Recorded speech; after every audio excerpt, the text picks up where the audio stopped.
los que nos manejan el Buenas país. noches, doctor Enrique. ¿Cómo está, compañera? ¿Cómo está? Buenas noches.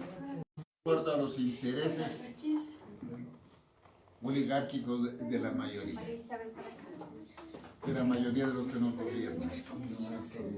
En la noche de hoy, entonces, vamos a tener un conversatorio con el ingeniero Alex Flores.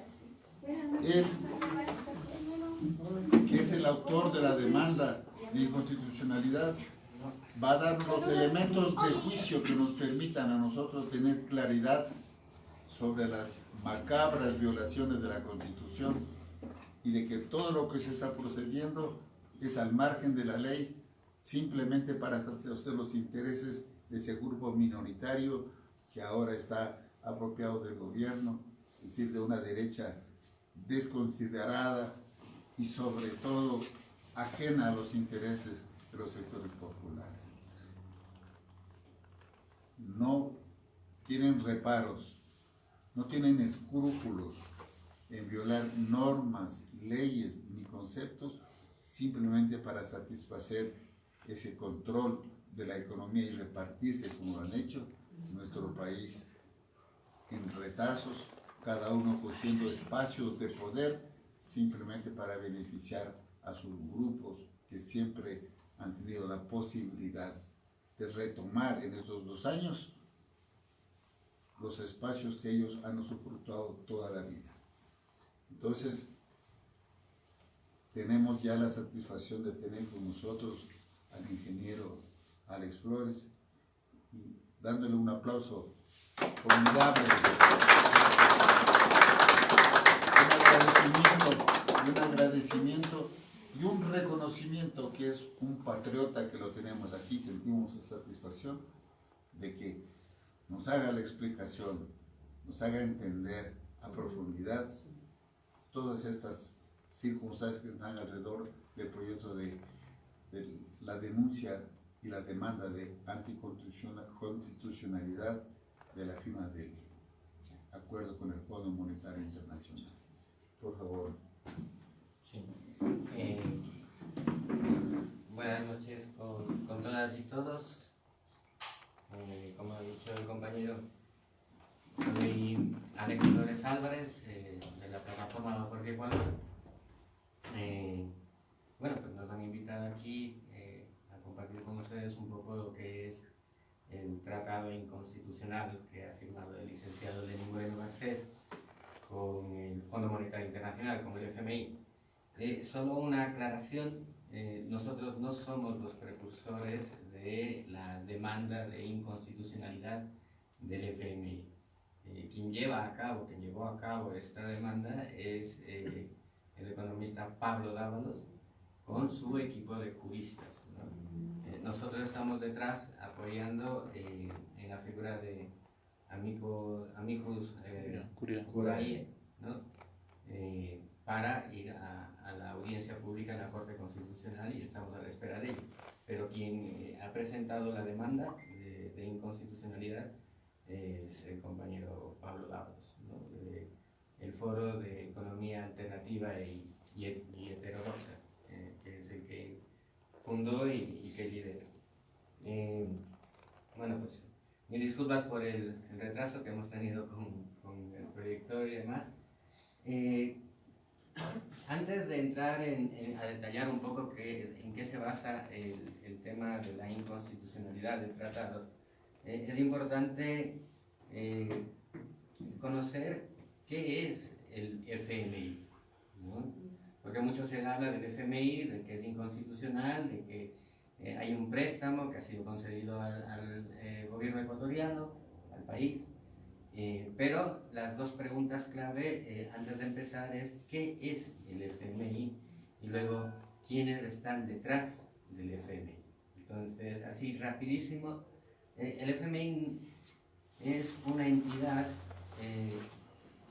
detrás de la cual están inversionistas extranjeros, y básicamente son banqueros internacionales y nacionales, ¿no? Entonces, estos grandes grupos de poder económico lo que hacen es ver en dónde pueden invertir su dinero para tener réditos. para tener ganancias, ¿no? Es tanto la riqueza de estos grupos que, bueno, pues buscamos dónde poder rentabilizar de mejor forma su dinero, y qué mejor que con un país que acepte sus condiciones y tener en este caso a 17 millones trabajando para ellos, ¿no?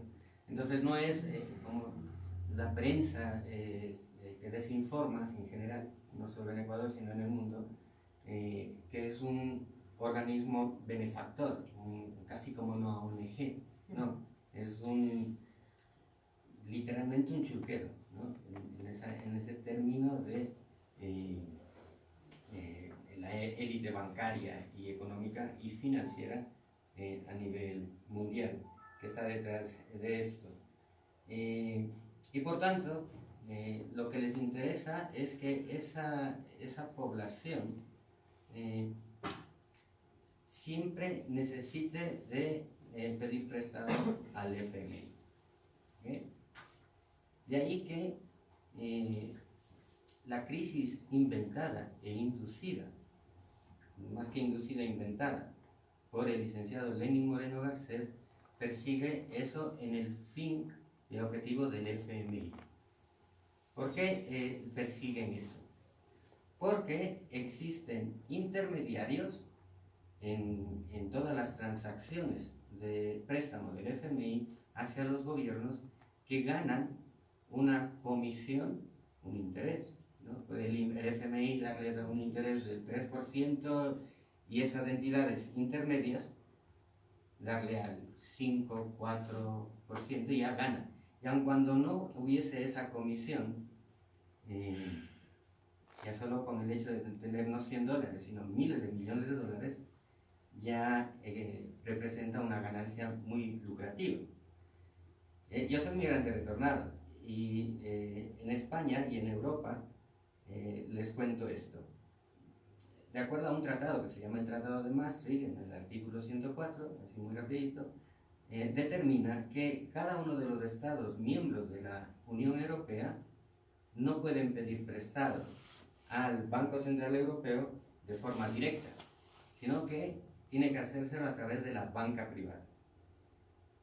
El Banco Central Europeo le presta a la banca privada europea, ¿no? En el caso de España, el Banco Santander, el BBVA, grandes bancos europeos, y estos pasan ese dinero al gobierno español.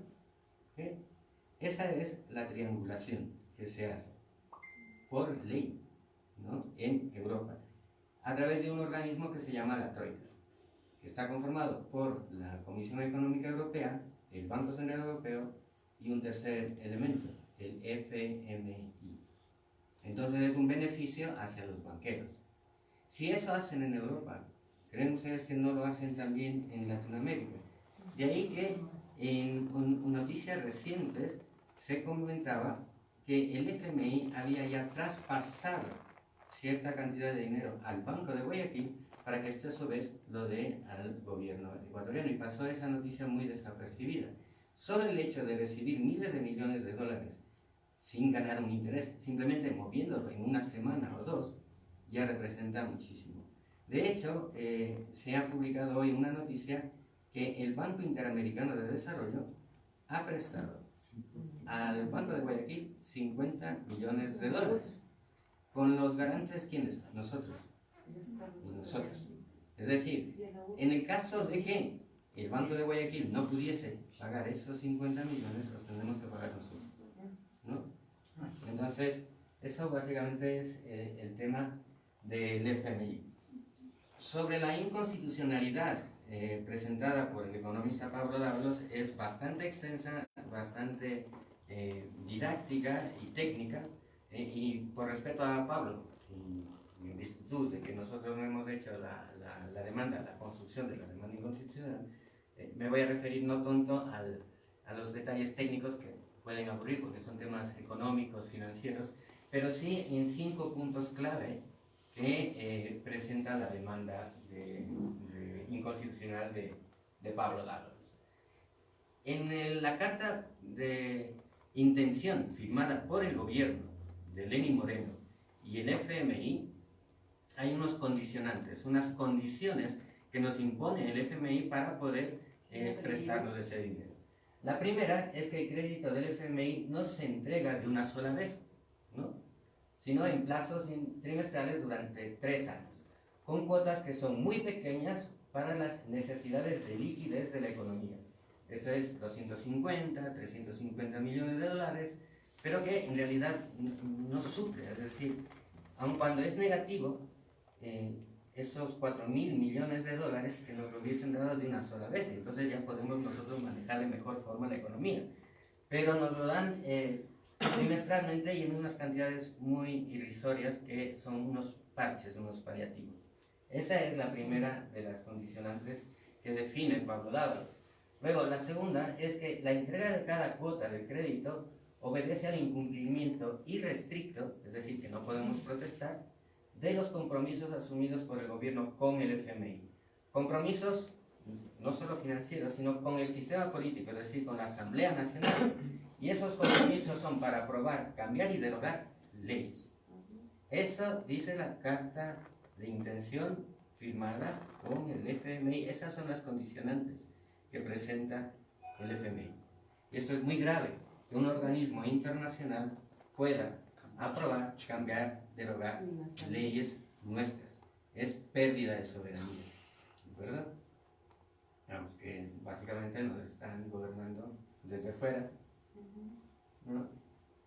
La tercera, el tercer eje en la parte inicial de la demanda de inconstitucionalidad de Pablo Dávalos dice que el Ejecutivo renuncia a su capacidad de manejar la política económica nacional porque esta depende de las condicionalidades y del monitoreo que sobre ellas ejerce el FMI.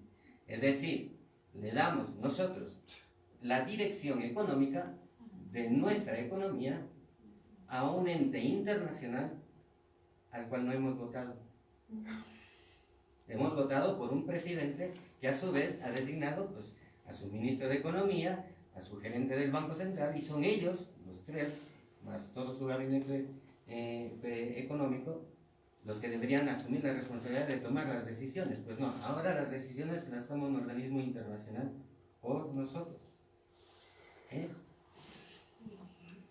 Luego, los créditos del FMI, esta es un poco engorrosa, así que no están atados, además que no están ni atados ni vinculados, además créditos que pudiesen provenir de multilaterales del desarrollo o crédito bilateral, tampoco están vinculados a las metodologías de cálculo de las agencias internacionales calificadoras de riesgo, como por ejemplo Moody's y su metodología de riesgo país. Esto traducido significa que tenemos que pedirle prestado única y exclusivamente al FMI, ¿no? Es decir, con su modelo de cálculo, con su estructura de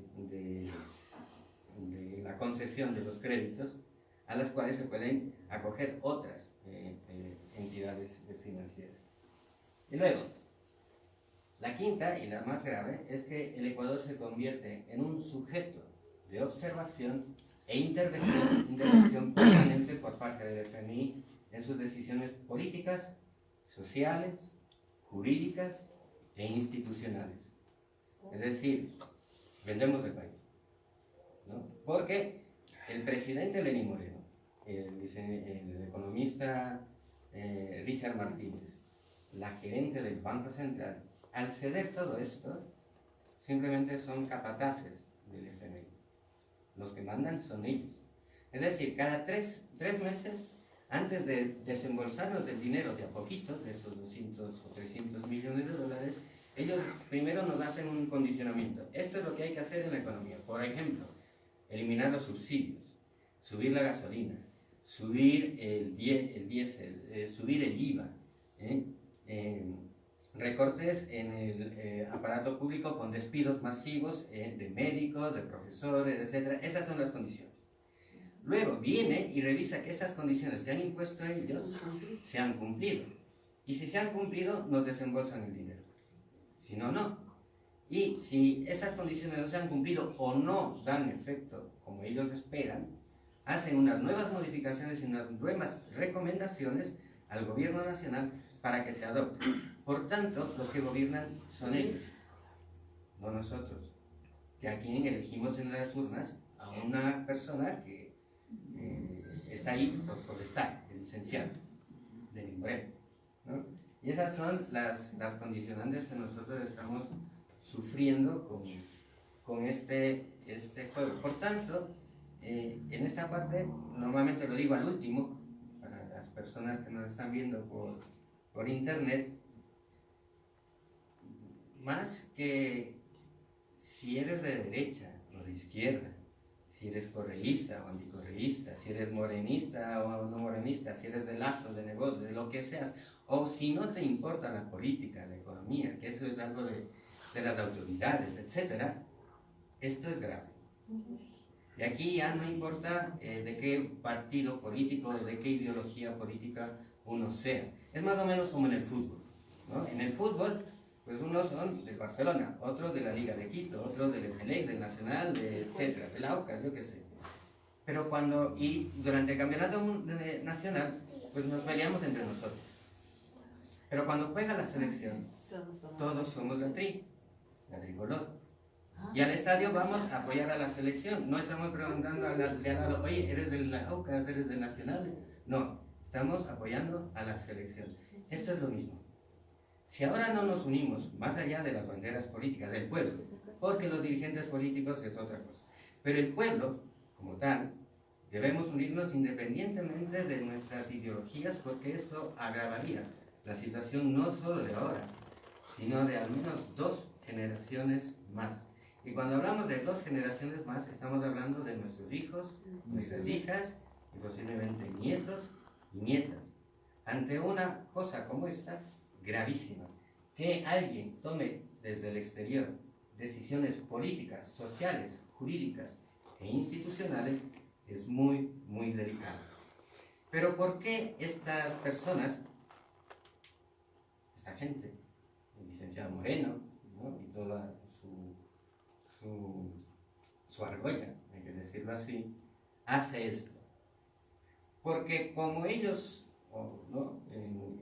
en su grupo de poder económico y empresarial ecuatoriano, pueden ser intermediarios del dinero que viene proveniente del FMI, lucran en cada préstamo que viene al Ecuador.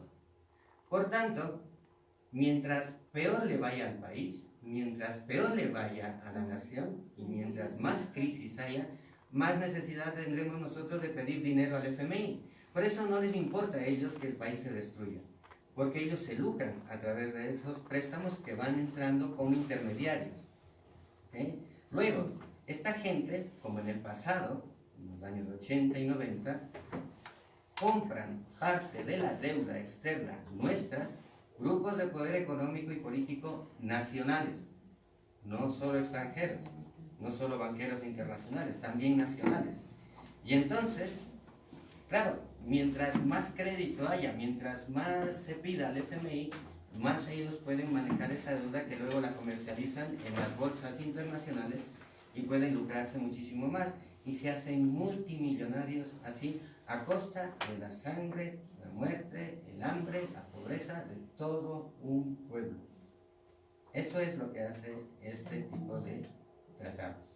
Por eso es muy, muy peligroso lo que nosotros estamos enfrentando y el llamado una vez más hacia la unidad y la defensa de la nación, porque, insisto, está en juego el futuro de los hijos e hijas, no solo el presente.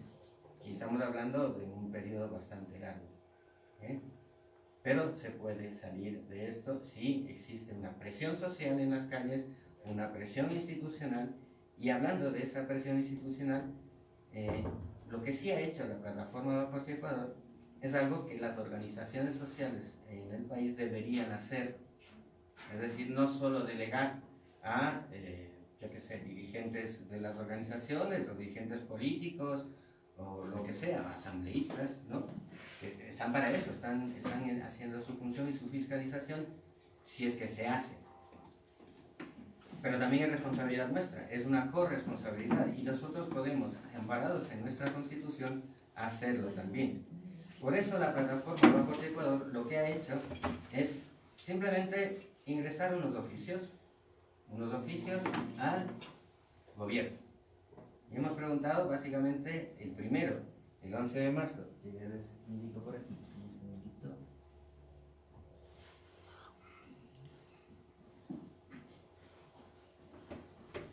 Esa es una rueda de prensa que dimos en la Asamblea Nacional. Por cierto, para no hacerlo demasiado monólogo, cuando ustedes tengan alguna pregunta, pues simplemente alzan la mano y como es bastante información, pues lo vamos aclarando sobre la marcha. Tenemos al final para hacer preguntas, porque luego se nos olvida las inquietudes que vamos teniendo, ¿no? Entonces, si alguien tiene alguna inquietud, alguna duda, levanta la mano y sí. Muchas gracias por la información. Usted dice que el fondo, entre otras condicionantes, obliga a que se suba el IVA. Entonces la pregunta es, si sale esta noticia de última hora de que no van a subir el IVA, entonces según lo que usted dice, eso sería falso, porque es una condicionante del Fondo Monetario Internacional que sube el IVA. Entonces yo creo que ahí el gobierno está atado. O sea, a mi criterio, si eso han acordado, tiene que subir el IVA. No lo acuerdan así taxativamente textual. O sea, el FMI no le dice al gobierno tiene que subir el IVA.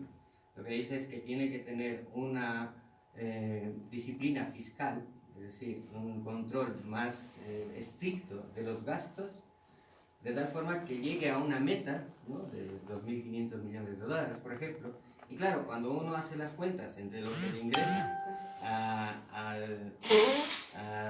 al Estado, dice, no salen los números. O sea, con lo cual hay que hacer algo. Ya han elevado los combustibles. ¿Qué? ¿Van a elevar más los combustibles?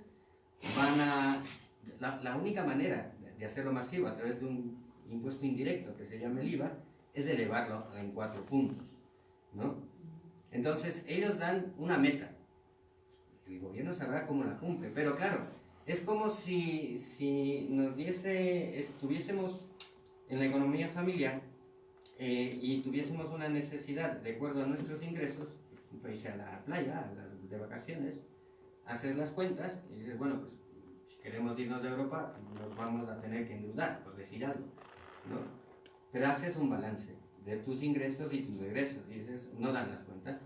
Por tanto, una salida, sí o sí, porque si no, no van a llegar a esa meta que le impone el FMI, es elevar el IVA en 4 puntos. El gobierno puede salir a decir que no va a elevar eso, el 16%, pero entonces tiene que atacar otra cosa. Más despidos en el sector público o un incremento mayor a los combustibles. De algún lado tiene que sacar ese dinero para cumplir las metas que le pone el FMI, ¿no? Si ataca a la salud, pues peor. Si ataca a la educación, pues peor. O sea, ¿por dónde puede ir de tal forma que no se levante demasiadas cosas? Eso por un lado. Volviendo al tema. Este es un ejercicio constitucional que lo podemos hacer cualquiera. O sea, no solo una organización. El 11 de marzo, la plataforma Banco de Ecuador, como les comentaba, ingresamos un oficio, nada más. Y en este oficio lo dirigimos a una parte importante, que se llama, un ente importante, que se llama el Comité de Deuda y Financiamiento. Este Comité de Deuda y Financiamiento está definido en la Constitución, está en el artículo 289. Y está compuesto, o estaba, mejor dicho, compuesto por el presidente de la República, el ministro de Economía y algo fundamental, aquí, esta parte de aquí, el secretario nacional de Planificación y Desarrollo, SEMPLANES. ¿Por qué estaba esta entidad en este comité de deuda? Porque las SEMPLANES, como su nombre mismo lo indica, es la Secretaría Nacional, o era, la Secretaría Nacional de Planificación y Desarrollo. Es decir, ellos definen y tienen controlado las necesidades de desarrollo del país y su necesidad de planificación y financiamiento.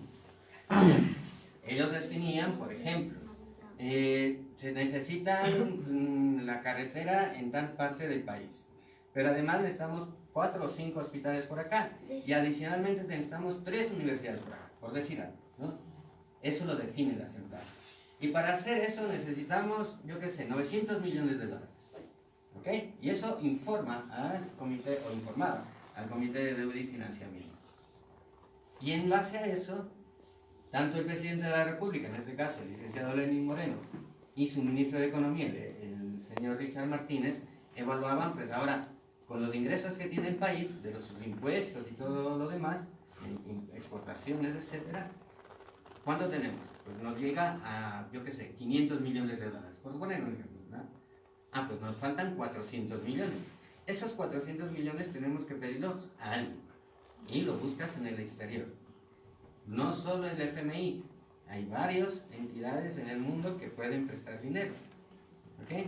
Pero además las EMPLADES hacían algo fundamental: priorizar. Es decir, ¿qué es más importante? ¿La carretera, las universidades, los hospitales? Pues los hospitales aquí primero. Luego las carreteras. Puede que las carreteras sean en ese momento más importantes que las universidades, pues porque ya tenemos, o teníamos Yacha y teníamos varias universidades públicas de prestigio. Ah, bueno, pues las adicionales pueden esperar, pero no la carretera. Entonces ibas priorizando.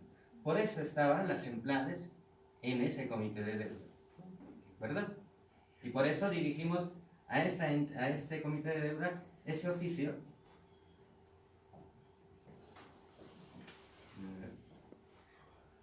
donde preguntamos 3 cosas, muy sencillo: que nos dé el dictamen constitucional y vinculante de ese tratado internacional con el FMI emitido por la Corte Constitucional. ¿Por qué? Porque eso lo dice el artículo 419 de la Constitución. Luego, también que nos dé el documento de aprobación de la Asamblea Nacional del tratado firmado con el FMI. Eso lo dice el artículo 438 de la Constitución. Y luego que nos dé el documento íntegro firmado con el FMI, ¿no? Ya. Eso a efectos prácticos. Entre el esposo y la esposa, ¿no? El esposo dice que hay que pedir prestado a banco. Ya. Pero la esposa le va a decir, ¿para qué? ¿No? O la esposa le puede decir al esposo, oye, que necesitamos financiarnos pues, para las universidades, la educación, irnos de vacaciones, yo qué sé, hay que pedir un crédito. Y normalmente en una sociedad conyugal, si me equivoco me corrigen, no sé si actualmente, pero creo que se necesita la firma de los dos. Pues es lo mismo. Es decir, el gobierno, el licenciado Lenín Moreno, no podía firmar el tratado con el FMI sin tener el aprobado de la Asamblea Nacional y de la Corte Constitucional. ¿Estamos claros? Ya, seguimos. Luego, el 25 de marzo nos responde el licenciado. Ahí se dio mucha prisa, ¿no? Y nos responde. ¿Y qué nos responde el licenciado? Alguna babosada. No. El licenciado Lenín Moreno Garcés dice textualmente, entre comillas: adicionalmente, es mi deber manifestarle que el Ecuador no ha suscrito en días pasados un tratado internacional con el Fondo Monetario Internacional FMI y que la operación de crédito realizada con esta institución no ostenta esa categoría, por lo cual la información requerida en el numeral 3 de su petición no existe.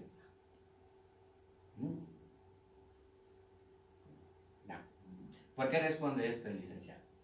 Vamos. ¿Recuerdan lo que vimos en la lámina anterior? Que los artículos 419 y 438 de la Constitución dice que tiene... Ya. ¿Por qué? Porque está redactado que en esos artículos todo tratado internacional firmado con cualquier organismo internacional requerirá el aprobado pues, de la Asamblea Nacional y de la Corte Constitucional. El licenciado, a su albedrío, porque no nos da ninguna justificación ni legal, ni constitucional, ni menos técnica, dicen, oiga, para mí no es tratado. Y como en la Constitución dice que es tratado, pues yo no necesito pedirle permiso a la Asamblea Nacional ni a la Corte Constitucional. Traducido, es como si en la Constitución dijese que robar un banco es delito y que es penado con, yo que sé, 20 años de prisión. ¿No? Ahí está, eso dice en la Constitución. ¿Ok? Sí, enciéndale eso. Bueno, pues viene un gringo, ¿no? Delincuente, no todos los gringos son malos, viene un gringo delincuente y dice a una persona de aquí, oye, a otro delincuente, oye, que aquí no se puede robar un banco porque eso está penado en la Constitución porque dice que robar un banco. No te preocupes, que yo ya lo he hecho en otros países y no lo vamos a... Robemos el banco. Roban el banco y luego dicen, ah, no, es que nosotros no hemos robado un banco, hemos atracado. ¿No? Es un burdo juego de palabras. Ese burdo juego de palabras es exactamente lo mismo que hace el licenciado. ¿Por qué en los artículos 419 y 438 se habla de tratado internacional? ¿Por qué? Y lo voy a poner aquí. Si me permiten un segundito.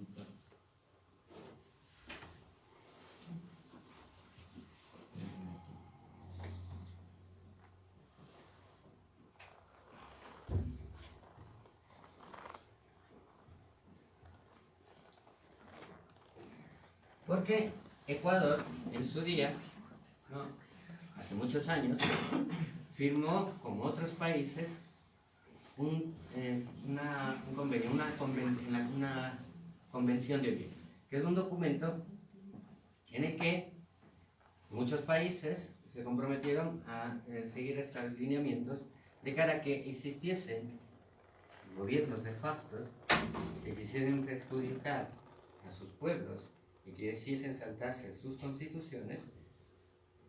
Dijeron que se entiende por tratado a un acuerdo internacional regido por el derecho internacional y celebrado por escrito entre uno o varios estados, es decir, entre uno o varios países, y una o varias organizaciones internacionales. Ya conste ese acuerdo en un instrumento único o en dos o más instrumentos conexos y cualquiera que sea su denominación particular. Traducido, sea como se llame el documento que firme un gobierno con un organismo internacional, se va a llamar tratado. Y por eso, en base a esto, en nuestra Constitución del 2008 se dijo, todo tratado internacional tiene que cumplir estos condicionantes. El licenciado se saca de la chistera un conejo y dice, oiga, que para mí no es tratado y por tanto puedo violar la Constitución. Falso. Falso.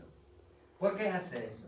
Porque para el Fondo Monetario Internacional, lo que le concede es uno de sus mecanismos de financiamiento que tiene varias fórmulas del FMI para prestar dinero a los países. Una de ellas se llama SAF, Servicios Ampliados de Financiamiento, ¿no? Ese SAF, Servicios Ampliados de Financiamiento, asume el gobierno que se llama así y no se llama tratado. Es decir, ya empiezan desde el inicio a dar la potestad a un organismo internacional en denominar cómo es la operación de crédito que nosotros estamos endeudándonos, no en $5,000, estamos endeudándonos en miles de millones de dólares. ¿Ok? Ya.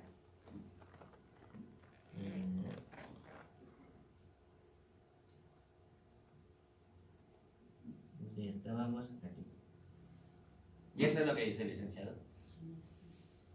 Pero es que no solo lo dice el licenciado. La respuesta de las Semplades es más patética todavía, porque afirma que no está dentro de sus competencias. Bueno, se puede aceptar, pero es que además nunca ha tenido conocimiento de ese tratado internacional. Por tanto, se aduce, y esto es una respuesta cuando todavía existían las Semplades, y es el talón de Aquiles del licenciado en ese momento, porque no hay un acta de la reunión del Comité de Deuda y Financiamiento. ¿De acuerdo? Luego, el 29 de marzo, nosotros insistimos al Ministerio de Economía y Finanzas, que es el único que no nos estaba respondiendo y se estaba alargando, y un oficio adicional al Banco Central del Ecuador, con el mismo texto y las mismas, oye, que queremos el tratado, firmado íntegro con el FMI, el documento, luego el aprobado de la Corte Constitucional y de la Asamblea Nacional, también se lo preguntamos al Banco Central. El 15 de abril nos responde el Banco Central. ¿Y qué nos responde la gerente Verónica Artola del Banco Central? Lo mismo. Calcado. Es el mismo texto, con punto y coma. Libreto igual. Es el mismo libreto. O sea, tienen ya la orden de responder lo mismo. Es decir, adicionalmente me permito manifestar que no es reconocimiento de esa institución que el Ecuador haya suscrito en días pasados un tratado internacional. Y que la operación con el FMI y que la operación de crédito realizada con dicho organismo internacional no ostenta esa categoría. Ya, pero dígame por qué. ¿En base a qué usted dice que no es tratado? Dígame por la ley tal, el artículo tal de la Constitución, o por términos técnicos, económicos, yo qué sé. No, ahí se queda. Y por lo cual no existe. En nuestros archivos, el tercer documento solicitado. Esto es una burla, pues. Es para salir todo el mundo a la calle.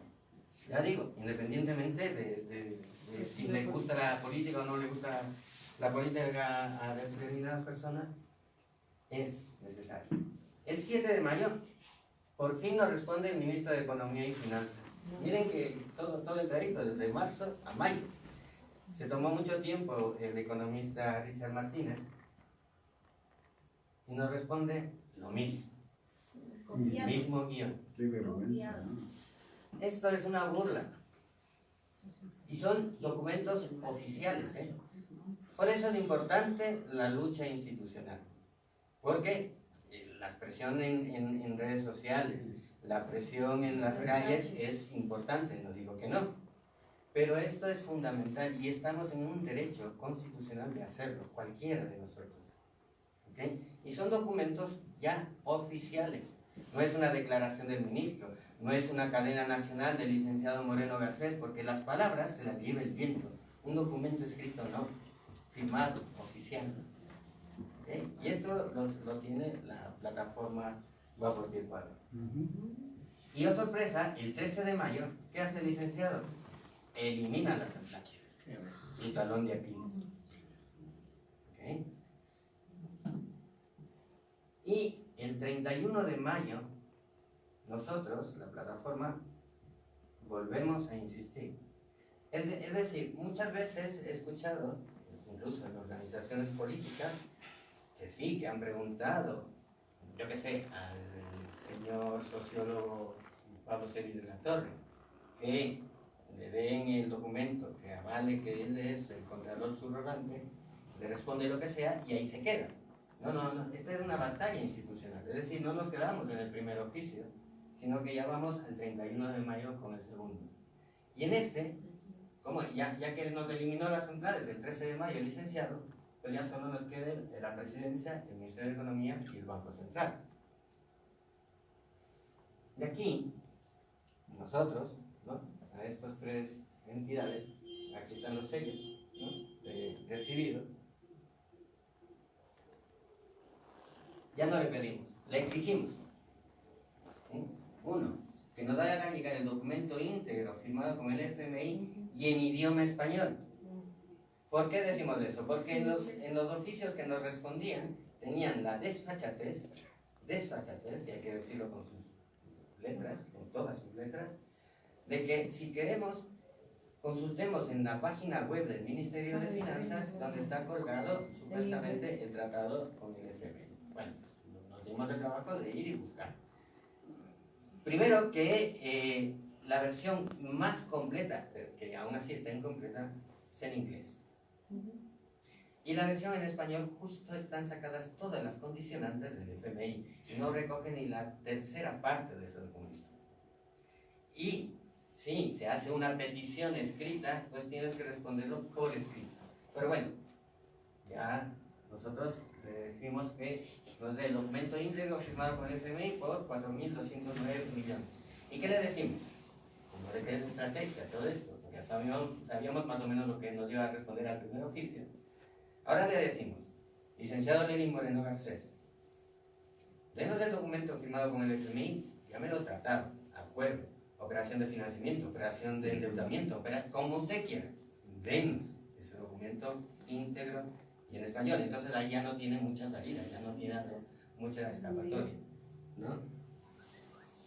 Luego, nos informe por qué ha violado los artículos 419, 438 y 289 de nuestra Constitución, dado que la ex empleada oficialmente informó desconocer el tratado, ¿no? Y por ende, en la reunión del Comité de Deuda y Financiamiento. Y algo muy importante, nos informe, porque para eso estaban las empleadas, ahora que él nos informe, de forma detallada, el destino del dinero producto del tratado, acuerdo, operación de crédito, operación de financiamiento, como usted quiera llamarlo, el dinero que recibe del FMI, ¿en qué lo va a gastar? ¿En qué lo va a invertir? Porque no puede gastarlo en gasto corriente, es decir, no puede coger ese dinero para pagar sueldos del sector público. Tiene que invertir en hospitales, en puentes, en carreteras. Oiga, todo ese detalle, en qué es lo que va a invertir usted, tiene que darle. Un puntito nomás. Le escuché al economista Pablo Raval decir claramente, no una vez, sino varias veces, que este dinero, este préstamo no es para inversión. No, sí, tiene que ser, no es para gasto corriente. Claro, pero igual no es para inversión, sino, por ejemplo, y explicó, e incluso otro economista explicó el otro día que, por ejemplo, todos estos dineros no han tenido un destino, sino que están depositados en el Banco Central para conformar una reserva, Sí, que es lo que le está exigiendo. Ya. O sea, ese dinero está durmiendo ahí, pero nosotros los que más o menos hemos venido viendo eso toda la vida, resulta que los dineros que hay en el Banco Central, más o menos lo que se está intentando ahora es hacer lo que ya se hizo antes del 99, sí, correcto. cogerse y prestarse entre los bancos. Correcto, sí. Ahora bien, eso es otro punto que más adelante lo comento. Pero, según nuestra Constitución, según el endeudamiento del Estado, ¿no?, tiene que basarse en algo fundamental, que es el Plan Nacional de Desarrollo. El Plan Nacional, y lo dice nuestra Constitución, el Plan Nacional de Desarrollo exige que se invierta. O sea, no vamos a pedir para tenerlo guardado en el colchón Y pagar dinero intereses. y encima pagar intereses. No tiene sentido, no tiene lógica, pero para eso también lo hace la banca. Toda esta operación salen beneficiados primero los banqueros nacionales, banqueros internacionales y grandes grupos de poder, ¿no? Y todo esto que hemos pedido, ¿no?, ahora ya no le pedimos solo para el documento firmado con el FMI, sino 2.800 millones con el Banco de Desarrollo de América Latina, 2.700 con el Banco Mundial, los 1.717 con el Banco Interamericano de Desarrollo, los 379 con el Banco Europeo de Inversiones, los 280 con el Fondo Latinoamericano de Reservas y la Agencia Francesa de Desarrollo por 150 millones. Ahora le pedimos de todos. Es decir, eso es estrategia. Eso es lo que todos podemos hacer y debemos hacer, comprometernos. Por eso, la plataforma por Ecuador no quiere protagonismo. ¿Okay? Y está promoviendo una campaña en la que todos nosotros y nosotras firmemos unos oficios de apoyo. No es lo mismo ingresar un oficio, y tampoco es lo mismo ingresar un oficio y después, creo que sé, 20 firmas de respaldo, que ingresar uno a uno oficios. Ya llevamos 150 oficios ingresados de ciudadanos y ciudadanas comprometidos con la patria y comprometidos con la nación en su defensa. La idea es meter cientos, miles, y cuando respondan volverán a tener cientos, miles de oficios. Eso les hace resbalar. Y hay algo fundamental en todo esto, si no se han percatado, en la arrogancia con la que responden la élite. Esa arrogancia de la élite y del licenciado Lenín Moreno, que está detrás con todos estos poderes políticos y económicos, es cuando nosotros debemos aprovechar todos esos deslices, porque se creen tan poderosos. Dicen, no, a estos responderles lo que sea. El responderles lo que sea es su peor error. Y ahí debemos incidir. Y entre tantos cientos o miles de oficios, algún funcionario público puede meter la pata. ¿Okay? Ingeniero, con el gusto de tenerle acá. Alex, compañero. Compañero Alex, el gusto de tenerle con nosotros aquí en el colectivo Carcelén. ¿Puede o incide en algo la separación, la renuncia de la directora del Fondo Monetario Internacional, Christine Lagarde? No, eso se porque- publicó el día de hoy. Ya se lucró todo lo que tenía que lucrarse. No he Son hecho decisiones esto. no de ella, es de los poderes económicos, de los socios, como dice la La compañía. élite del ¿No? Ahora sistema entra, ahora financiero sale. mundial. Recuerden, el anterior presidente del Fondo Monetario Internacional también lo sacaron con ciertas cosas oscuras, no claras. Casi todos ¿No? van a prisión.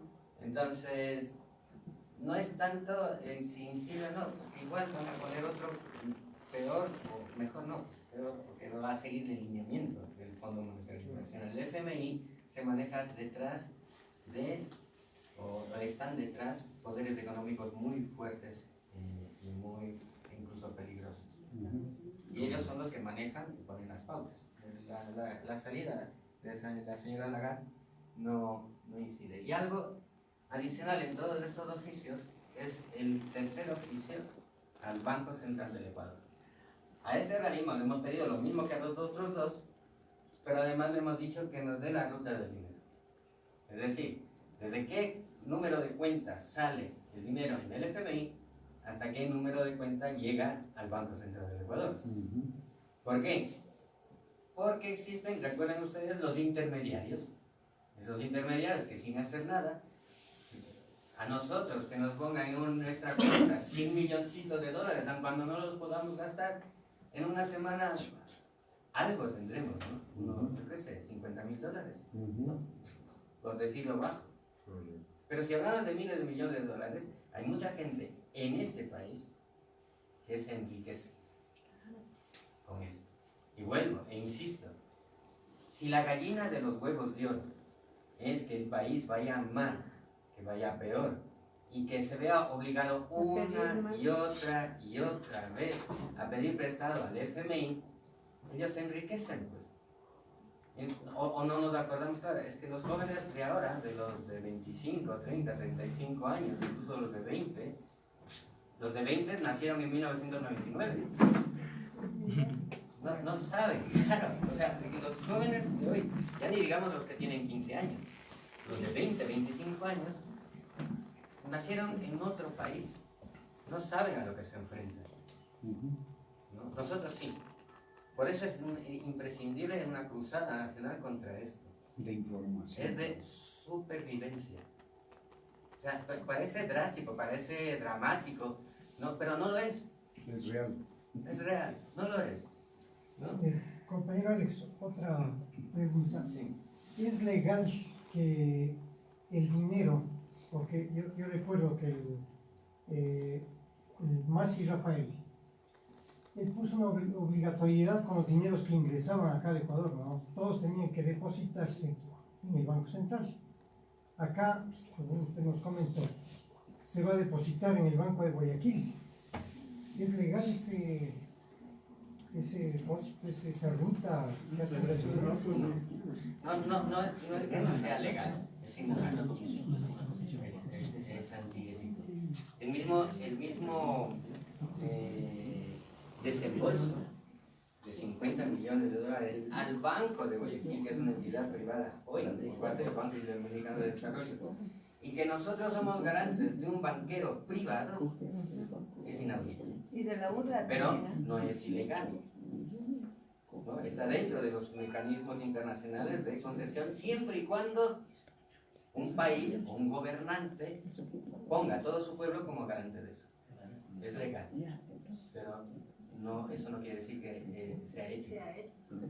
es inmoral. O sea que no está normado eso. Luego, para terminar, ¿no? Porque quería hacer rapidísimo todo eso para intercambiar y hacer un pequeño observatorio, teniendo en cuenta que ya estamos superando el tema.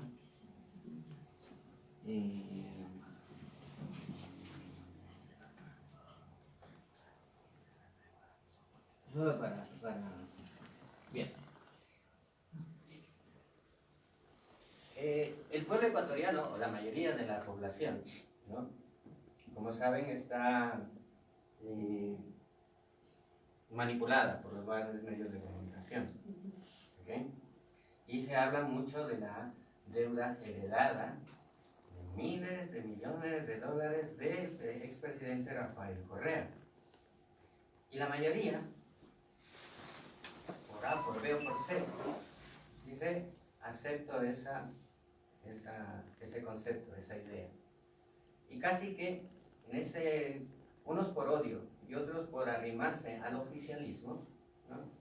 Admiten que efectivamente hubo un sobreendeudamiento de externa por parte del presidente Correa. Y admiten todas estas medidas impuestas por el FMI como un castigo casi divino. Por culpa de Correa nos pasa eso. ¿Okay? De hecho, es lo que dice el licenciado. El licenciado dice, el régimen anterior dejó 75.000 millones de deuda, asegura el presidente Lenín Moreno. ¿Quién lo publicó esto? El Universo. ¿Y cuándo lo publicó? El 17 de mayo del 2019. ¿Ven? Tomen en cuenta ese dato enorme. 75.000 millones de dólares. Otros hablan de 100.000 millones. Otros hablan de 30. El licenciado, unas veces dice una cosa, otras veces dice otra. Supongamos que son 100.000 millones durante los 10 años, que se ha robado el presidente Rafael Correa, supuestamente. Es una cosa de matemáticas. Y me lo comentó un catedrático de la Universidad Católica. Es tan sencillo como, ok, 100.000 millones dicen que han robado el presidente Correa. Dividido para 10 años nos da a 10.000 millones por año. Si antes robaban 10.000 millones, quiere decir que ahora deberían haber. Si ustedes tenemos un negocio donde un empleado X nos roba cada mes $100 y no nos damos cuenta, ¿no? Cuando nos damos cuenta resulta que evidentemente lo vamos a despedir al empleado este. Pero en lugar de tener en la caja todos los días o todos los meses $500, ahora tenemos 100 más, $600. Esos 100 que antes se robaba el empleado, ahora aparecen.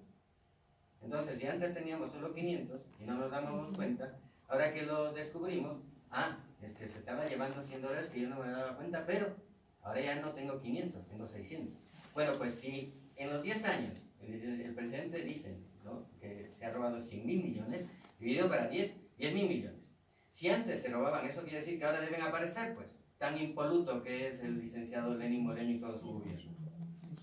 No había necesidad de pedir prestado a nadie. Así de sencillo. Pero aún así el licenciado mantiene su discurso, 75.000 millones. ¿Ok? Enfermo ya sin escrúpulos. Bueno, pues esto es tan sencillo y lo podemos hacer todos nosotros y lo puede hacer la prensa, cualquiera que sea, para corroborar esa noticia. ¿Y dónde? En la web del Ministerio de Finanzas, de Economía y Finanzas del propio Richard Martínez, actualmente en el gobierno del licenciado Lenín Moreno Garcés. Y aquí cuando entran a la web hay un apartado que dice, oh sorpresa, deuda pública. Dan un clic donde dice deuda pública, ¿okay?, y vienen a esta pantalla. En esta pantalla hay un apartado que dice deuda, cálculo de deuda pública a febrero 2019. Y esto, deuda externa. Aquí está. 2 clics. ¿Ok? Seguimos. Y entramos. Seguimos en la web del Ministerio de Finanzas. Y este es el boletín de deuda externa número 266 del del Ministerio de Economía y Finanzas a 28 de febrero del 2019. Actual. ¿Ok? Ya. Seguimos. Y aquí nos da el cuadro, este mismo informe de la deuda externa. ¿Qué tenemos aquí? Ojalá se vea bien. Esta parte de aquí que es 2018. ¿Qué dice aquí? 16.7%. ¿Qué decían ellos? Uy, que estaba sobre el 60%, que eso había aplazado el techo de deuda externa del tope de 40%. ¿No? El Producto Interno Bruto del país es de 100.000 millones de dólares. ¿Ok? Y cuando se habla de Producto Interno Bruto es todo lo que producimos. Todo lo que producimos en bienes, en servicios. La panadería que vende todos los días, eso es parte del Producto Interno Bruto. Lo que nosotros hacemos en nuestro trabajo es parte del Producto Interno Bruto. Todo lo que produce el país está en alrededor de 100.000 millones de dólares a ese año. ¿Ok? Por lo tanto, hablar del 26,7 es muy sencillo. Es de 26.700 millones de dólares. Es muy lejos de la cantidad que dijo el licenciado de 75.000 millones. Pero aquí hay un dato adicional, por aquí, ¿no? Que habla del 39 o 44%. Esto al año 2016. ¿No? 2017 empezó el licenciado, con lo cual la herencia debería ser esta. Es falso lo que dice Lenín Moreno Garcés. Y no lo decimos nosotros, lo dice su propio ministro de Economía y Finanzas. ¿No? Y aquí hay un dato, ¿no? Aquí está el 26,7. Pero aun cuando, con los cálculos que ellos hacen, ¿no? Actualmente, donde mezclan peras con manzanas, con millocos, con aguacates, con todo, Camellos. todo, llega a 39,6. Y aún así. Y ni aún así. Pero es que en este dato, en este eje, tiene algo importante que visualizar. Que nosotros nos dimos cuenta que el 26,7 está muy cerca de los 40.000 millones. Si esto fuese así, si fuese real esto, esta parte de aquí, esa escala, ¿no? Querría decir que en el año 2016 el Producto Interno Bruto del Ecuador fue de 150.000 millones. Falso. Solo fueron, reproducíamos cerca de 100.000 millones. O sea, esta escala, ¿qué significa? Manipulación. En la propia web del Ministerio de Finanzas. ¿Bien? Y además, da un histórico, ese mismo informe, de la deuda externa del país a lo largo de los años. Aquí está un extracto solamente de ese informe. Esto es 2016. Ya en el informe de febrero de 2016, incluso ellos lo bajan al 25,7 de deuda del PIB. Diciembre de 2016. Esto es 2016, 2017, 2018, 2019. ¿Bien? Y aquí están todos los datos. Siempre estuvieron a nuestra disposición. Siempre. Y nadie ha dicho nada. La prensa, si fuese responsable, además de emitir la noticia del licenciado de los 75.000 millones, diría, bueno, pues ya que el ministro no me concede entrevista, pues entraré a la fuente. Y no lo hacen. Y aquí es a febrero de 2019, el dato es de 32,5 de deuda externa.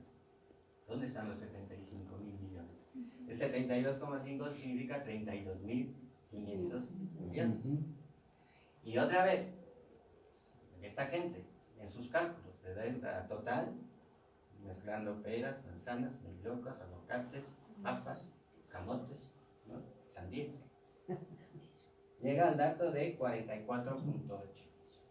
44.800 millones de dólares. Aquí está un poco lejos de los 75.000 que dijo el licenciado. Bastante.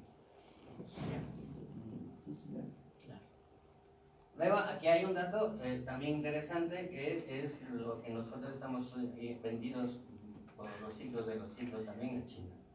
¿No?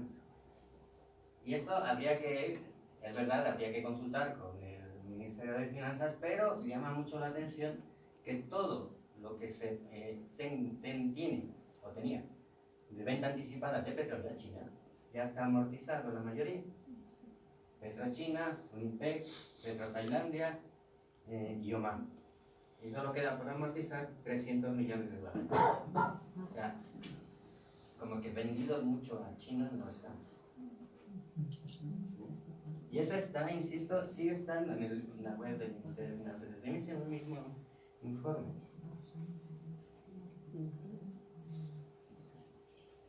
Luego, lo que decía el compañero, esas son los condicionantes del FMI. Y estas son pasivos contingentes. ¿Qué quiere decir pasivos contingentes? Por si acaso, básicamente. Y por si acaso, nos obligan a tener 5.000 millones, o sea, 4.900 millones de por si acaso.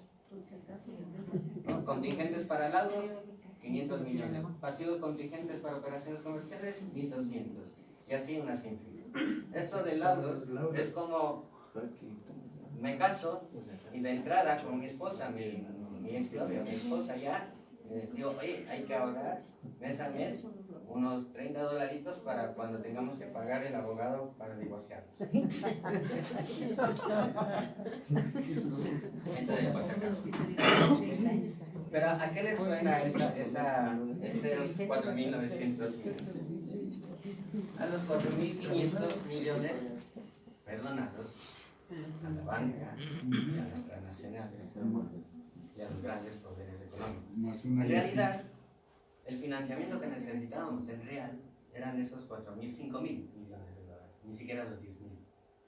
Pero los podríamos haber cubierto con una política fiscal, tributaria eficaz. Y no despedir a tanta gente del SRI, que también los han despedido. ¿Dónde están los inspectores del SRI para poder... Ah, no, les perdonamos. Y eso que aquí no comentamos, los 2.000 millones que se les perdonaron a toda esa gente que el SRI sí denunció de facturas falsas, ¿se acuerdan? Sobre 6 millones. Entonces, 2.000 millones más 4.500 millones, 6.500 millones. Más los 10.000 que antes se robaban y ahora tienen que haber, pues 16.000 millones deberíamos tenerlos. ¿O no? Esa es una crisis inventada. ¿Por qué? Insisto. Porque mientras más pidamos prestado al FMI, mientras más se destruya la nación, para un pequeño grupo de indeseables, nacionales e internacionales, mejor, porque así se hacen multimillonarios. Ya lo hicieron en el pasado y quieren volver a repetir la fórmula de la gallina de los huevos de oro. ¿No? Así que esto que afirma el licenciado Lenin Moreno Garcés es falso. Mentiroso. Y no lo decimos nosotros, ni nosotras. Lo dice el ministro de Economía y Finanzas, Richard Martínez. Todos los ministros ministro desmintieron. de el licenciado Lenin Moreno Garcés. Está a 2 clics de ordenador. Sigue vivo este. Una Y lo pregunta. podríamos haber hecho nosotros.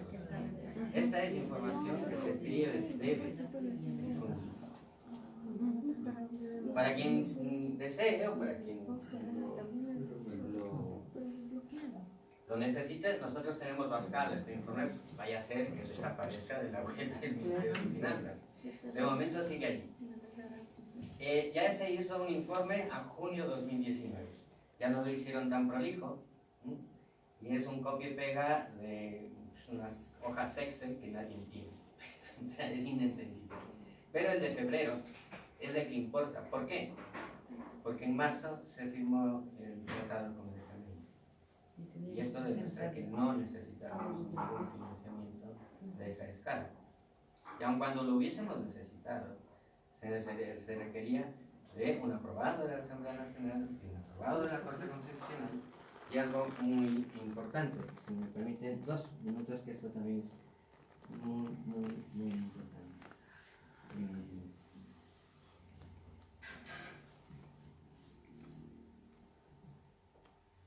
Hay articulito, aquí un artículo, que es este. Esta es nuestra Constitución. ¿Sí?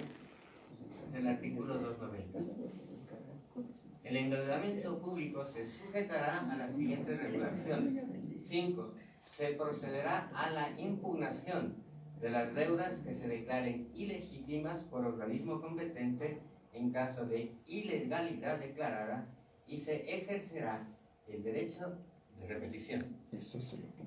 Esta partecita, derecho de repetición, nos permitirá a futuro, más pronto que tarde, definir que la deuda contraída por el gobierno del licenciado Lenín Moreno Garcés es ilegítima y por tanto ilegal, por tanto inconstitucional. Y allí nosotros podemos decidir, podríamos, claro, enfrentarse a poderes muy grandes afuera, pues, pero en teoría podríamos decidir, de acuerdo a las leyes, de acuerdo a la ética, de acuerdo a la moral, no pagar esa deuda. Porque esto significa, en un término internacional, que ustedes en algún momento lo escucharán, que se llama la deuda odiosa. Una deuda odiosa es un término que parece como en Ecuador, mira, este odioso, esta odiosa, que parece muy coloquial, pero no, a nivel internacional es válido. Uno de los países que aplicó ese concepto de deuda odiosa hace muy poquito,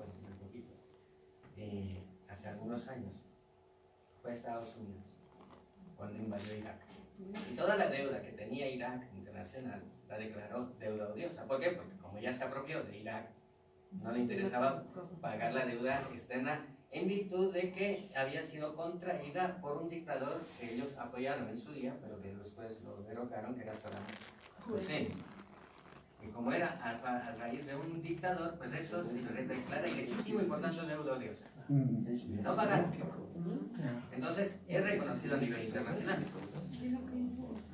Lo que nos hace es llegar a un punto en donde el presidente Rafael Correa, no sé si ustedes lo recuerdan, cuando estaba en España, pero aquí se hizo primero un referéndum, una consulta popular, preguntando qué cosa primero. ¿Quiere el pueblo ecuatoriano tener y hacer una auditoría de su deuda externa? Y respondimos que sí. En ese momento se generó, el presidente Correa, una comisión de investigación a través de especialistas independientes, no pertenecientes al gobierno, nacionales e internacionales, y no solo economistas, sino también sociólogos, para que investiguen qué parte de la deuda era legítima y qué parte de la deuda era ilegítima. ¿De acuerdo? Una de las cosas fundamentales en esos procesos es que después ese resultado de auditoría tiene que ser público, y se publicó, y todos tuvimos acceso a esos informes de la auditoría. Con ese informe de la auditoría se volvió a preguntar al pueblo, ¿no? ¿Quieren ustedes, o aprueban ustedes el informe presentado por los especialistas de la Comisión sobre la deuda ilegítima? ¿Y la consideran como tal? Sí. Y en ese momento el presidente Rafael Correa inicia todo una estrategia económica y financiera que nos permitió ahorrarnos hasta el 20% de nuestra deuda externa contraída de años de corruptos, que muchos de ellos son los mismos que ahora aparecen como salvadores de la patria. Son los mismos. O sea, ni siquiera han cambiado, ni siquiera han puesto a sus hijos, a un socio, yo qué sé, son los mismos, con las mismas caras, los mismos apellidos, son los mismos, ¿no? Pero esto nos llena de esperanza, este artículo 290. Y allí tenemos que pelear. Pero tenemos que parar esto ahora, porque mientras marchen desembolsos sigan viniendo, más difícil se nos va a hacer luego armar esa estrategia, ¿no? Porque no es fácil. Porque, claro, para un organismo internacional, un banco internacional, oiga, si usted ha firmado esto, de su presidente, a mí ¿qué me está contando? ¿No? Oiga, que es ilegítimo, haberse dado cuenta. Y él, haberse dado cuenta, nos sitúa en el presente. Y ahí es cuando nosotros debemos incidir. ¿Nos sitúa en qué? En el presente. Él claro, los bancos a futuro nos van a decir, oiga, haberse dado cuenta, ustedes que era ilegítimo, que era inconstitucional, que era ilegal, y si no protestaron, pues habrá que pagar eso, tienen que pagarme esa deuda. Si no se dieron cuenta, si no protestaron, nos ubican, como decía, en el presente. Y es ahora donde tenemos que luchar. Y es ahora donde tenemos que unirnos en función de la patria, de la nación, y en función del futuro de los pequeños que tenemos en casa. ¿Qué país le vamos a dejar? Es ahí donde se pide la unión, el patriotismo, en un tema, insisto, que es de supervivencia. Supervivencia de toda una nación. ¿Okay? Y espero que lo consigamos. Nada, muchas gracias.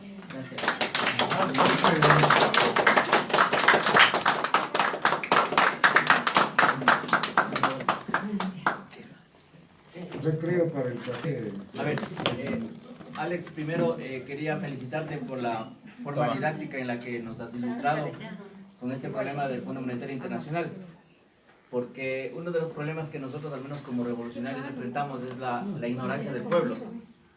Pero no es que el pueblo es ignorante porque es ignorante, sino que la prensa muchas veces se encarga de ocultar y de enredar la información que nosotros tenemos que entender, ¿no? Entonces, felicitarte por eso. Seguramente aquí vamos a hacer algo también para ver cómo difundimos esta información. Quería hacerte dos preguntas. En primer lugar, saber si es que hay algún modelo de éxito en algún país en donde el Fondo Monetario Internacional haya actuado. Yo he leído algo en el internet y creo que no hay ningún modelo exitoso. Todos los países que se han aliado con el Fondo Monetario Internacional han terminado secuestrados y arruinados. Y creo que históricamente el país que más problemas ha tenido ha sido España, con 14 endeudamientos feroces a lo largo de la historia económica de ese país. Y creo que de ahí le sigue el caso de Grecia, que fue la que puso en jaque mate al euro, incluso a nivel de Europa, ¿no? Y claro, tenemos aquí en América Latina el caso de Argentina, que está prácticamente vapuleada económicamente, y nosotros pues vamos a ver qué pasa. Eso en primer lugar. Y en segundo lugar, sería interesante, si me permites una sugerencia, que hablemos también qué otras opciones tenemos como países pues, para endeudarnos. Porque Correa, nuestro gran líder en eso, fue muy hábil, ¿no? Y supo conseguir dinero. Y perdón que hable en primera persona, yo soy importador y siempre he defendido el impuesto a la salida de divisas, que es algo que aquí muchos noveleros, sin entender, creen que es un impuesto puesto de adrede y de manera antojadiza. Tenemos el caso de Malasia, en Asia, que fue un país que se resistió a un endeudamiento con el Fondo Monetario Internacional, pese a estar con una economía prácticamente quebrada hace muchas décadas, 4 décadas me parece, 3 décadas, perdón. Y una de las herramientas que ellos tuvieron para salir de esta crisis es precisamente evitar la salida de divisas. En el caso ecuatoriano yo tengo muy claro que esa medida nunca debe erradicarse. Nunca debe erradicarse. En segundo lugar, bueno, pues ya que nos queda hacer en el Ecuador, más allá de pensar quién nos puede prestar dinero, es fomentar el agro, industrializar el país, que es lo que fue que intentó Correa, y seguir adelante en esta lucha. Eso era lo que quería decirte, Alex. Muchas gracias. Gracias la pregunta. A ver, es que volvemos a lo mismo. Ningún país ha salido adelante con el FMI porque no le interesa que salga adelante. Es decir, el negocio en realidad es que le vaya mal a ese país, no que le vaya bien. Porque si le va bien, no necesita pedir préstamos al FMI, ¿no? Entonces, no hay históricamente ningún país que haya sido beneficiario. Eso por un lado. Luego, la política del impuesto a la salida de divisas es clave. Es clave porque, a ver cómo me explico bien. Lo importante es que yo no soy economista, entonces yo no lo explico, se acuerdan lo que lo entiendo. O sea que tampoco, ¿no? Y todo lo que estamos analizando aquí es simplemente leerse la Constitución y las leyes, nada más. Nosotros, eso por un lado. Luego, hay algo más que impone el FMI, no de forma directa, sino a través del imperio del norte, que se llama Alianza del Pacífico, que es una grave amenaza. Lo digo porque has comentado lo del agro, pero así. ¿Por qué? El presidente Rafael Correa impulsó que en las zonas donde estuviesen las grandes cadenas, los centros de acopio de las grandes cadenas, la Favorita, pues, el Supermaxi, Megamaxi, etcétera, por ejemplo en la zona de Tumbaco, se abastecieran principalmente de los productores de la zona. ¿Ok? Supermaxi, Megamaxi y todas esas grandes cadenas se quejaban que los productos nacionales de estos pequeños emprendimientos no cumplían los estándares de calidad de sus cadenas.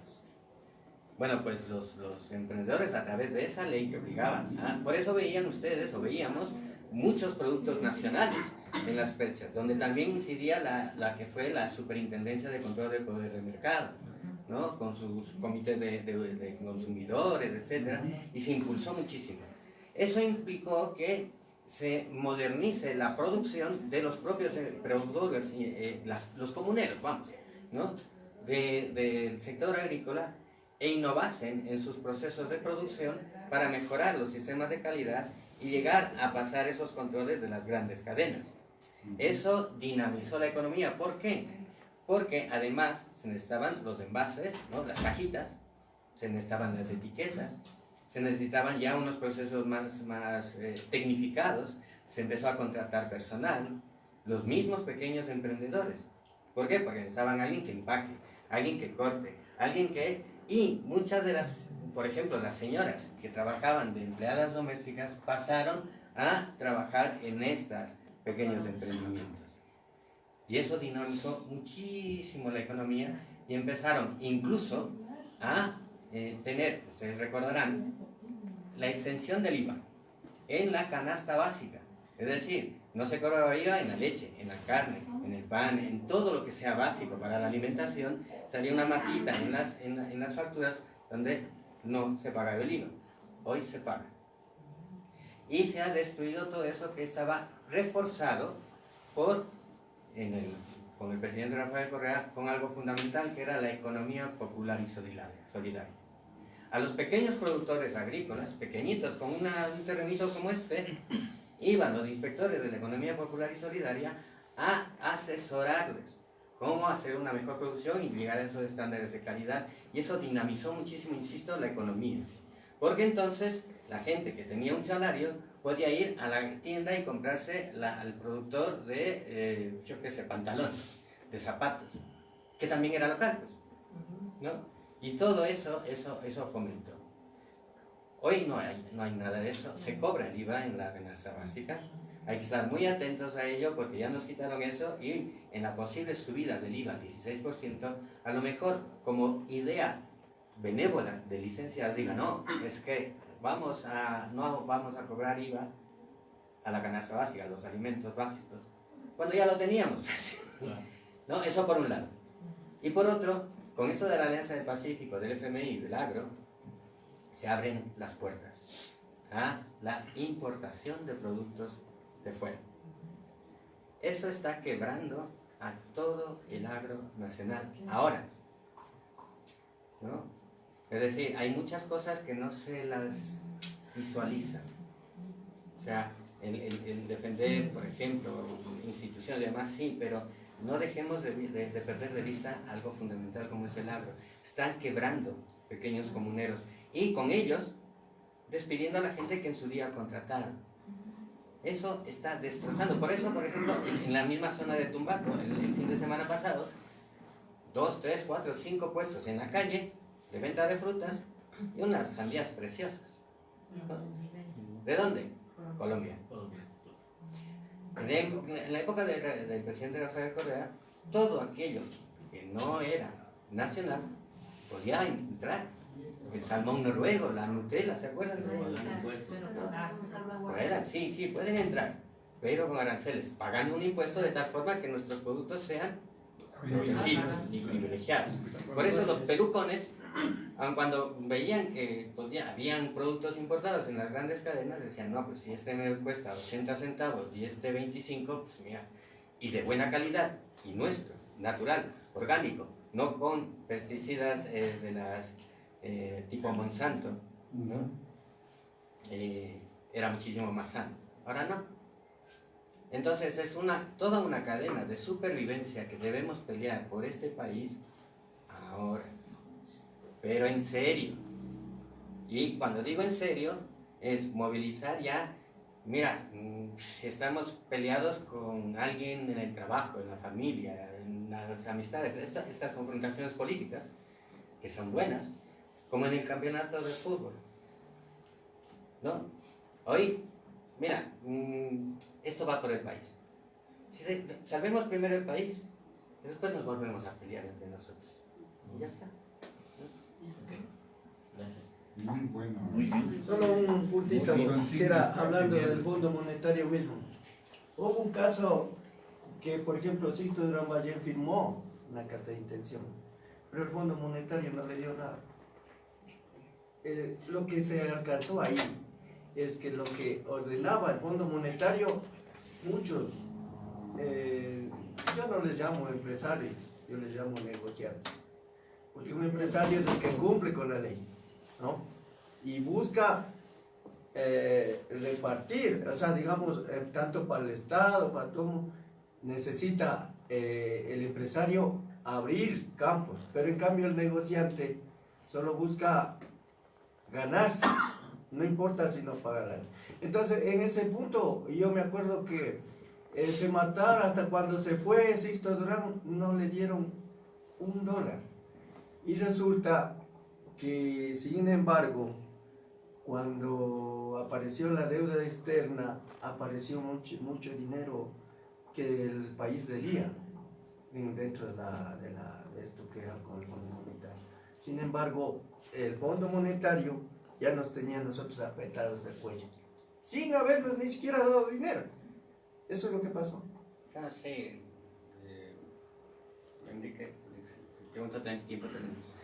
Ya, compañero, yo pienso que primero agradecerle a Alex la exposición que ha sido bastante didáctica y podemos entender lo que es el Fondo Monetario Internacional. Pero yo quisiera resumir de que el fondo de todo esto es las dos visiones de ver la economía. La una, la visión neoliberal, y la otra, una visión progresista, una visión a favor de los sectores más necesitados del país. Entonces, en la década pasada tuvimos una visión, el presidente Rafael Correa impulsó una visión humanista, progresista, a favor de los sectores pobres. Entonces, se hizo posible que se desarrolle los procesos de la educación, de salud, que vaya mejorando, los emprendimientos, etcétera, etcétera, etcétera. Este rato estamos exactamente en lo contrario. Al neoliberalismo no le interesa que la gente pobre se forme y se eduque en las mejores universidades, ni que logre un nivel de capacitación, porque son un riesgo para el manejo del Estado. Tampoco les interesa que la gente humilde se forme adecuadamente. Y en eso han logrado que quienes dirigen las organizaciones sociales hayan sido cooptadas por el gobierno. Y sin ruborizarse, los de la CONAIE, por ejemplo, aceptan que los niños indígenas vayan a escuelas unidocentes, en donde lo único que aprenden es a leer y escribir, y serán dóciles para seguir siendo dominados y no entender lo que pasa en el país. Entonces, todo esto, tampoco les interesa que haya el problema de la salud, se mejore la salud, ni mucho menos, no. Entre más pobreza exista, entre más necesidades exista, es la mejor forma de tener a la gente en la desesperación de la sobrevivencia y en vender su fuerza de trabajo como le quieran pagar. Por eso que se está hablando de que tal vez el salario mínimo baje, se modifique, etc. Porque la gente desesperada, si no tiene trabajo, si tiene desocupación, tendrá que trabajar por lo que sea. Entonces, cuando nosotros no entendemos que trato la vida, la historia, nos ha puesto en un momento privilegiado de luchar por una sociedad más justa, más solidaria, por nuestros hijos y los hijos de nuestros hijos. Y que la gran prensa lo único que hace es crear un imaginario colectivo que solo nos predispone a ser dóciles y a entender con facilidad lo que ellos quieren posicionar en nuestras mentes. Entonces todo es culpa de Correa, todo. Culpa de Correa hasta lo que está pasando este rato en las prisiones. Porque dice que está rompiendo las mafias, etc. O sea, no importa cualquier estupidez. Entonces es parte de una estrategia ideológica manejada desde el punto de vista de intereses, en donde se establece en forma muy clara cómo poner en el ideario colectivo un punto negativo, la corrupción y la corrupción y la corrupción, y todo el mundo dice lo mismo, ni siquiera se atreven a reflexionar un poco, porque hay cosas demasiado elementales que pudiéramos decirle. Si Correa robó tanto, si es ladrón, etcétera, ¿por qué le sacan boleta de captura? Por secuestrador. Es decir, por Dios. Y de una eminencia, porque posiblemente Balda sea el redentor del mundo o de Latinoamérica, un pobre perico de los palotes. Entonces, así se recurre a la forma de utilizar la justicia y la ley. Ricardo Patiño, ¿por qué está este rato? Por dar un discurso y llamar a que nos movilicemos. ¿Está por ladrón? No. Entonces, pero siguen manejando el mismo criterio y ni siquiera reflexionan. La reflexión que nos ha hecho el compañero nos permite entender en cifras el montón de mentiras que nos están dando y que desgraciadamente la mayor parte de la población desinformada, sin criterio, porque el privilegio de este colectivo y de la gente que entiende mejor el proceso social que estamos viviendo,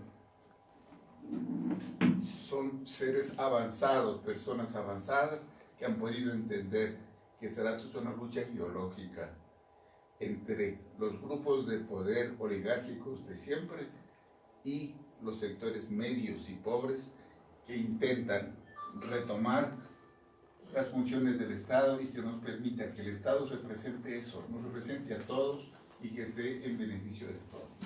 Quiero agradecerle a nuestros compañeros y agradecerles a ustedes. Seguiremos en este proceso de formación y seguiremos en la lucha. Ayer estuvimos en las calles, mañana lo seguiremos estando, porque simplemente tenemos que defender la sobrevivencia de nuestro país que se está cayendo en pedazos. Muchas gracias, compañeros. Una cosa, compadre. Sobre los oficios que les había comentado, quien quiera firmarlos, pues están aquí. ¿Son individuales? Individuales, uno a uno. Los que quieran firmar. ¿Este momento? O ya lo tiene que presentar. No, en cualquier momento. ¿Quiénes están? Porque lo queramos Con mucho gusto. Si no es que lo tenemos que hacer, que Todos. Militante, compañeros. Sí, es básicamente el texto en base al oficio que ya presentó la plataforma y con sus mismos argumentos para no hacerle tan largo, porque son muchos oficios que estamos ingresando y hacerle solo una hoja. En base a esos oficios y con los mismos argumentos que ha presentado la plataforma Vapor de Ecuador, le exijo pues lo que le exigimos en cada uno de ellos. Esos son 3 oficios, uno al licenciado, otro al ministro de Economía, otro a la gerente del Banco Central y si quieren otros 2 oficios que no tienen nada que ver con el FMI, sino que le estamos diciendo al Contralor, al sociólogo Pablo Cerri de la Torre, de la Contraloría General del Estado, que el Contralor de momento no ha demostrado que es. Algo fundamental. En esto, un dato así salido del tema, El señor Pablo Celi se basa en que el anterior Consejo Transitorio le prorrogó en sus funciones hasta el 2022. Eso fue el 18 de mayo del 2019. ¿Okay? ¿Cómo es la cronología de todo esto? El 27 de mayo del 2017, el que era Contralor General del Estado en ese tiempo, el señor Carlos Polis, toma vacaciones por supuestos exámenes médicos hacia los Estados Unidos. No vamos a analizar hacia aquí al señor Polis si bueno o mal, pues eso ya no es. Era el Contralor legal. Este era el Contralor legal.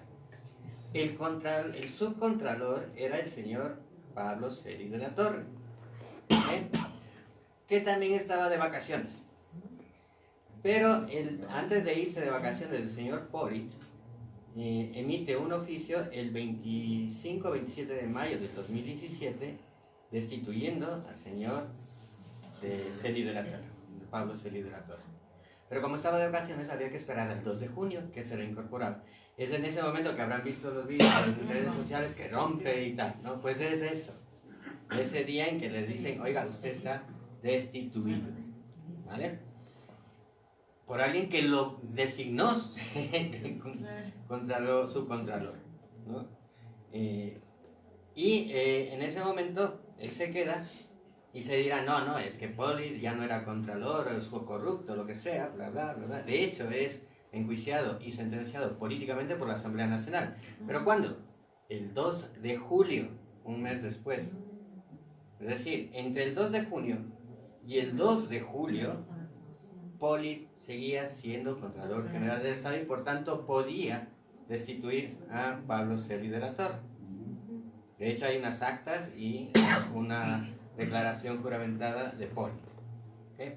Bueno, sin entrar mucho en ese diagnóstico, en lo que le hemos pedido al señor Celi de la Torre es que nos demuestre justo antes del 18 de mayo del 2019 para que no tenga la salida de los transitorios.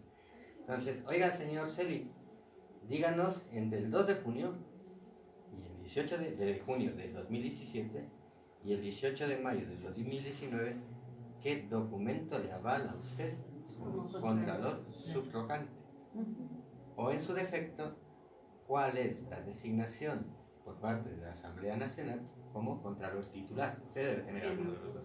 Eso es lo que dice el oficio y el que ustedes pueden también apoyar, a eso me refería, con la firma.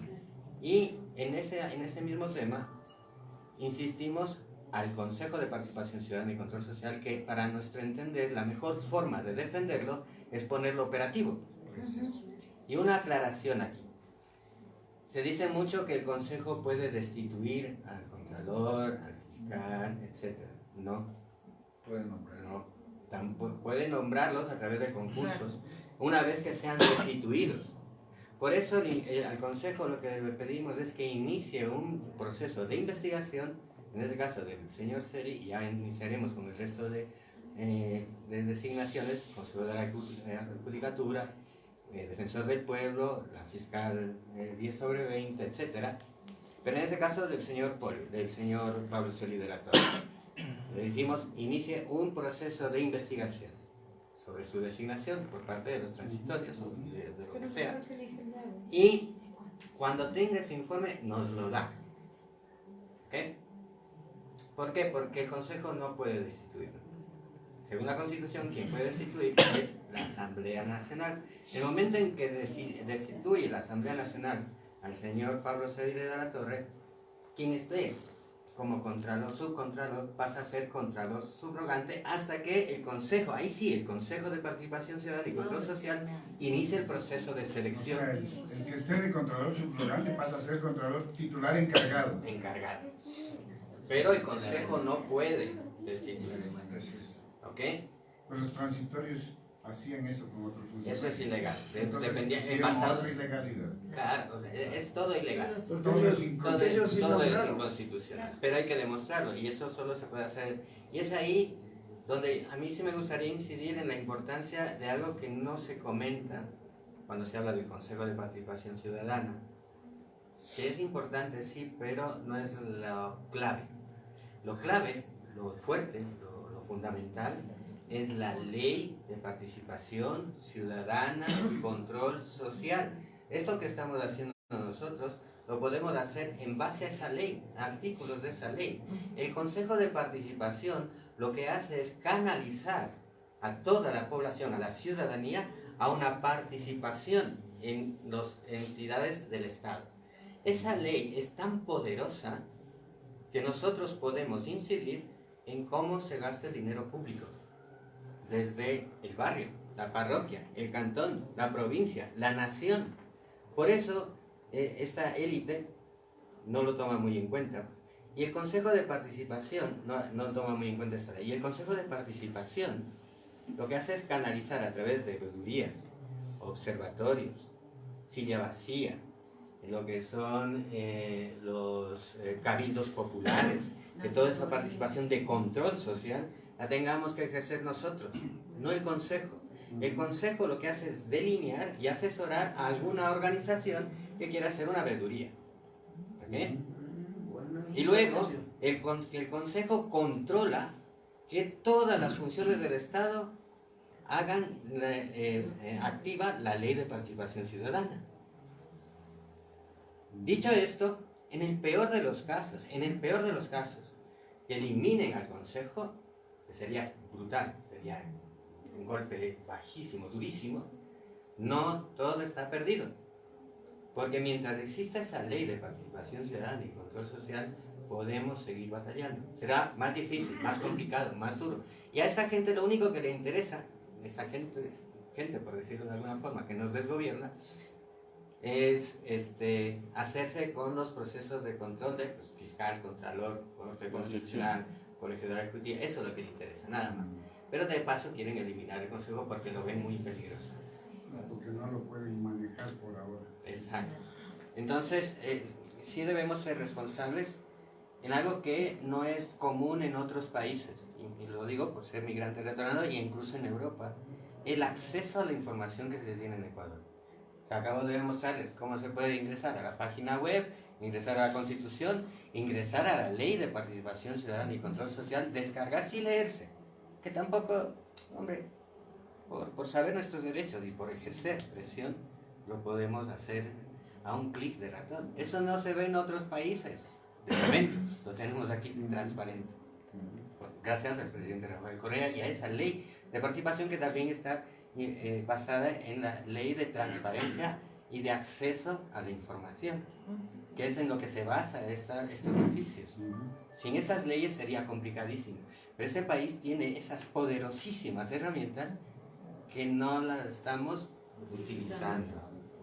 Y muchas veces es porque ciertas dirigencias, ciertos políticos y ciertos asambleístas quieren tener la batuta, el protagonismo y el control de eso para que, en fin, no digo más. Buenas noches, Alex. Yo quiero preguntarte algo. ¿Por qué tiene que, en primer lugar, destituirle la asamblea si nunca lo posesionó? Nunca le han posesionado, ¿verdad? ¿Y por qué nosotros tenemos que hacer algo que a mí me parece, incoherente? Porque si nosotros estamos asumiendo que él no es legítimo porque rompió, ¿sí? Sí, sí. ¿Por qué tenemos que legitimarlo diciendo primero destitúyale? O sea, a mí me parece que no es coherente. Para mí él no es contralor, porque rompió, él está destituido hace rato. Sí. ¿Cómo le voy a yo misma a legitimar diciendo primero le destituye la asamblea? Además que nunca le posesionó. Entonces yo pienso que debemos pensárnoslo bien, porque para mí si me dicen tú no eres legítimo, yo mismo le legitimo, entonces no sé. Y complementando la pregunta, compañero Alex, ¿por qué el Consejo de Participación Ciudadana titular no puede simplemente nombrar al contralor titular si solo tenemos contralor subrogante? Porque no puede hacerlo directamente. Legalmente no hay nada, no hay ni subrogante. No hay nada. Porque es ilegal desde el 27 de Sí, es importante del lo que mayo dice. del 17. Sí, es importante lo que dice la Por eso, compañera. por eso han pedido investigación los compañeros al Consejo. Es importante lo que dice la compañera. De hecho, los oficios, cuando los lean, dice señor sociólogo Pablo Celedina Torre, Contraloría General del Estado. Le decimos Contralor. Nunca le decimos Contralor. Eso por un lado. Luego, el Consejo de Participación Ciudadana no puede designar al titular de la Contraloría, ni de la Fiscalía, ni de la Corte Constitucional, ni de ninguno de los entes de control directamente, porque primero, no lo permite la Constitución, no lo permite la Ley Orgánica de Participación Ciudadana y no le permite la Ley Orgánica del propio Consejo de Participación Ciudadana. Por eso, entonces tenemos que regirnos a nuestro orden constitucional y democrático. Se abre una brecha constitucional en el sentido de que cómo es que los transitorios violaron todo, designando a esa persona, prorrogándole las funciones sin haber sido designado, y eso catapulta, o puede catapultar, a una asamblea constituyente. Pero esta asamblea constituyente también me gustaría aclararlo muy rapidito, porque también se tiene una visión esperanzadora de todo esto. Una asamblea constituyente, según nuestra Constitución, solo puede ser llamada en tres formas. Uno, la puede pedir el presidente de la República, las 2/3 partes de la Asamblea Nacional y el 12% de los electores, en este caso del padrón electoral, que son recoger firmas de 1,5 millones, curándonos en salud 2 millones al menos de firmas. Pero ese artículo solo es para que el presidente, la Asamblea o nosotros llamemos a consulta popular. Recién. Y es el pueblo el que decide, una sola pregunta, dependiendo de cómo se la estructure: ¿quiere usted que exista asamblea constituyente? ¿Sí o no? Ahí está. No es que la asamblea constituyente sí, porque el consejo está peleando allí. Hombre, yo tengo mis divergencias con la estrategia que tiene el señor Tuárez, porque lo ha politizado demasiado cuando no debía haber hecho eso, pero bueno, esa es otra cosa. Pero hay que defender a nuestros consejeros electos, los 7, y los 7 suplentes son nuestros, tanto si votamos por ellos como si no. Es constitucional, democrático. Son legítimos los 14, y es legítimo el consejo, pero no está en su potestad el impulsar una constituyente. Eso está en potestad nuestra. Entonces, a mi criterio, se ha perdido ya 2 años en los cuales podríamos haber estado nosotros recogiendo firmas para una eventual asamblea constituyente, porque evidentemente ni el licenciado ni la actual Asamblea Nacional, con la mayoría que tiene, a favor del régimen, lo van a hacer. Tenemos que hacerlo nosotros, pero claro, eso implica un trabajo masivo de por qué se requiere una asamblea constituyente en el boca a boca, en una campaña casi presidencial, muchísimo más importante incluso. Y eso no se está analizando. Simplemente se están dando estos aires de vamos a una asamblea constituyente, pero es que tenemos demasiado terreno perdido, demasiado tiempo perdido. Deberíamos actuar ya en el boca a boca, en organizaciones como esta, saliendo a la calle, en asambleas populares, en parques, plazas, donde sea, informando primero a la población la importancia del Consejo, la importancia de la Ley de Participación Ciudadana, pero también de cómo se tiene que llegar a una constituyente por estos vacíos constitucionales que nacen ahora mismo de una Corte Constitucional que podría haber sido, incluso haber cometido el delito de prevaricación al haber sentenciado algo que les beneficie. Porque la Corte Constitucional es la que blinda a los transitorios. Pero en su beneficio. No, eso jurídicamente hay unos vacíos allí, pero bueno.